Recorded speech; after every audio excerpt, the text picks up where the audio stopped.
Kaya ka pala minsan nare-reject. Kaya pala hinahayaan ni God na ma-reject tayo.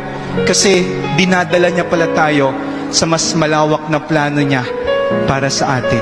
Baka kaya ko sinasara minsan sa atin yung ibang pintuan, yung mga maling pintuan, kasi meron palang inihahandang unique at tamang pintuan ng Diyos para sa ating lahat. Baka kaya pala na-meet mo yung maling tao sa buhay mo kasi God wants you to realize or to prepare you to become a better person.